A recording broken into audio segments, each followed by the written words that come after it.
sécurité. Mais à la lumière de ce que nous venons de voir, les risques sont permanents.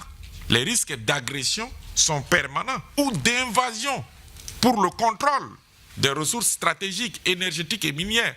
Les risques sont permanents. Mais les forces de défense et de la sécurité des États fragiles sont en réalité dans l'incapacité d'assurer leur mission fondamentale, première, de défendre, protéger, sécuriser. En un mot, ils sont dans l'incapacité de la défense, elles sont dans l'incapacité de la défense de la patrie. Les forces de défense, d'abord la police, qui est la première force civile de l'État auprès des populations, ne dispose pas déjà d'une capacité de réaction suffisante, nécessaire au service de l'État, de l'économie et du peuple. Une formation insuffisante et inadéquate aux menaces, qui n'est pas à la hauteur des menaces, et ou de précarité des moyens rudimentaires qu'on met à la disposition de ces policiers. On a la gendarmerie qui est la deuxième force. Et même la gendarmerie en tant qu'auxiliaire de justice est elle aussi bien souvent confrontée aux mêmes difficultés. Ainsi, la gendarmerie qui est incapable entraîne l'incapacité de la justice dans la bonne mise en application et le respect des lois et règlements de ces pays. Les États fragiles sont facilement exposés à l'agression parce que les deux premières forces, police et gendarmerie, n'ont pu faire leur travail en amont afin de prévenir les menaces. Alors, il est régulièrement fait appel aux armées, qui constituent la troisième et la dernière force de réaction pour assurer la sécurité des ressources. La défense du territoire est indispensable, soit nécessaire à la sécurité des ressources, mais les moyens militaires des États fragiles sont bien souvent limités au regard des menaces. De ces faiblesses s'ajoutant aux instabilités décrites précédemment, entraînent bien souvent la détérioration du climat des investissements pour ces États qui sont fragiles. Et de fait, favorisent des modes d'exploitation, d'extraction difficilement contrôlables et taxables même par l'État. Alors, allons voir la deuxième préoccupation que j'appelle le mode de gouvernance. Le mode de gouvernance des ressources. Normalement, la politique de la gouvernance stratégique et de la sécurité des ressources est déterminée par des lois et règlements. C'est pour cela qu'on parle de la sécurité juridique des ressources. Le premier instrument. Cette politique prend aussi en compte les potentialités des richesses stratégiques, énergétiques et minières économiquement exploitables. C'est bien beau d'écrire des lois, des règlements, mais il faut savoir qu'est-ce que nous réglementons, où se trouve cette quantité, qu'est-ce qu'on peut faire, à qui on peut vendre, comment on peut vendre.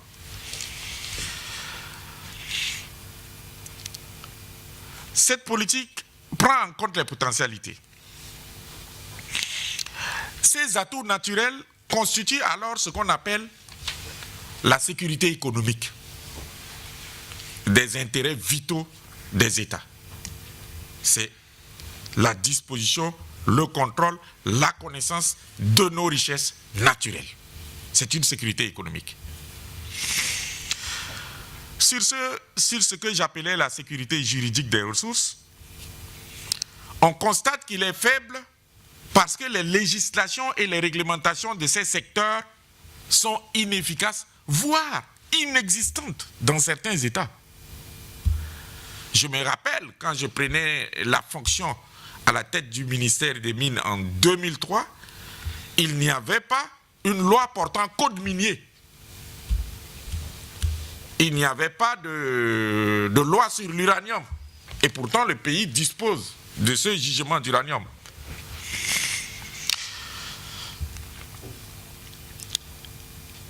Et il faut garder à l'esprit qu'il s'agit là des domaines économiques où les intérêts en jeu sont colossaux et suscitent, c'est bien humain, il faut le savoir, d'énormes convoitises et les pratiques de prédation qui les accompagnent. Il est indispensable que ces États mettent en place des lois et des règlements clairs et adoptent de normes universelles. Cela constitue les outils de base absolument indispensables à la sécurisation des ressources. Les lois portant code pétrolier, portant un code pétrolier, un code minier, un code de l'électricité, un code forestier, un code de l'eau, un code de l'environnement, un code d'investissement, un code de commerce. Toutes ces lois sont des outils de sécurité de base importants.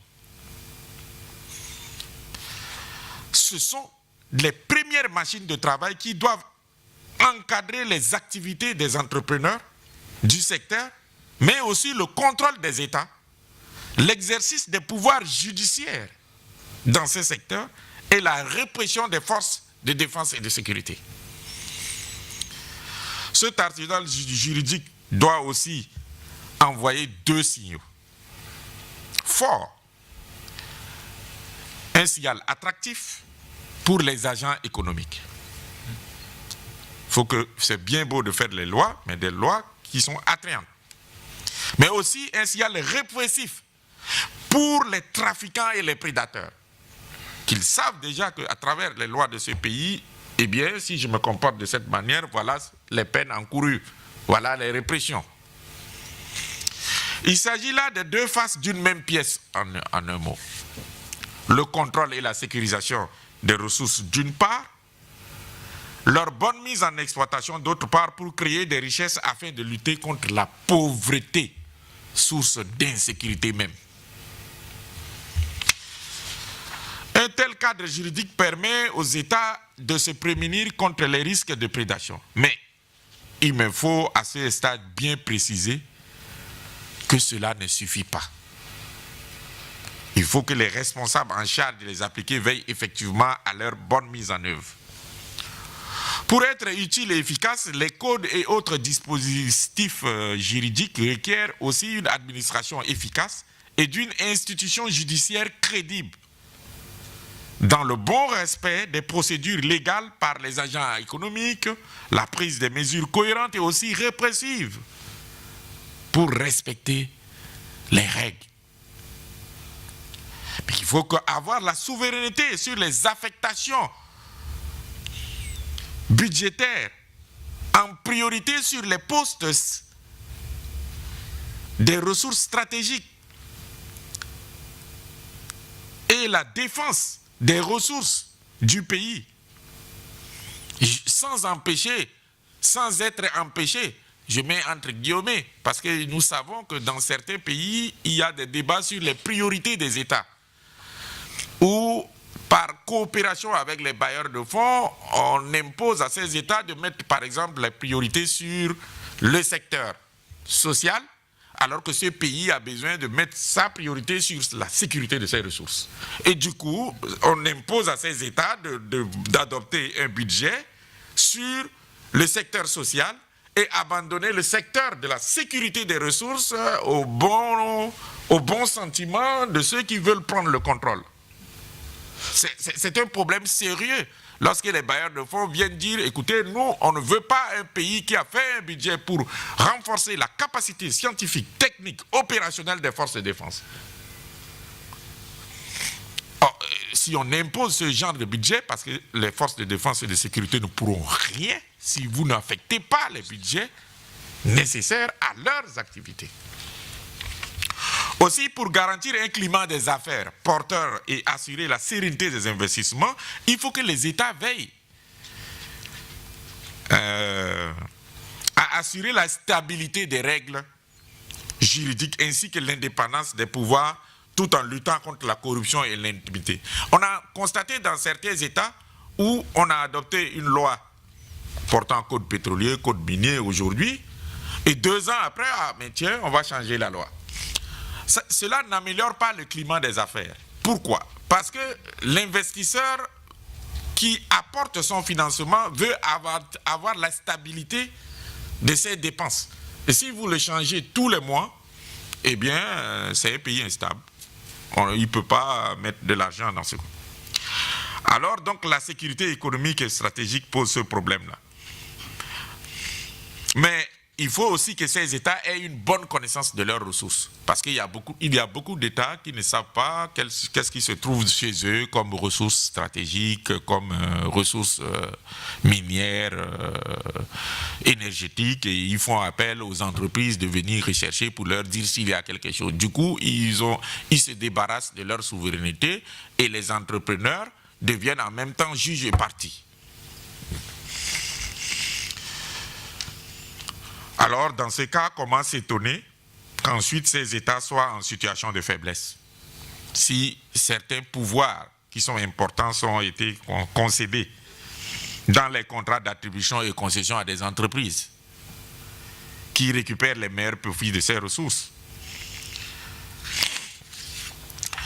Je sais que je n'ai pas suffisamment de temps pour aller sur un sujet large, donc je vais aller le plus rapidement que possible. Mais je vais quand même insister sur le fait qu'une meilleure planification des rentes générées par les retombées de ces ressources permettent d'organiser la protection du pays et de limiter les risques de prédation de ces richesses. Donc, il est d'un intérêt vital que les États fragiles disposent de leurs organes et de leurs outils de recherche afin de constituer leur base de données, de pouvoir ainsi jouer leur rôle de garant de l'intérêt général du pays lors des avant-projets d'investissement. Dans le cas contraire, ces États sont parfois placés dans l'obligation de brader leur souveraineté sur leurs recherches à travers des contrats exclusifs aux puissantes multinationales. En dernier ressort, Monsieur le Président, avec votre permission, je sais qu'il y a mes collègues qui ont droit de parler après, je parlerai de la sécurité physique par le dispositif de prévention, de protection et de la défense elle-même.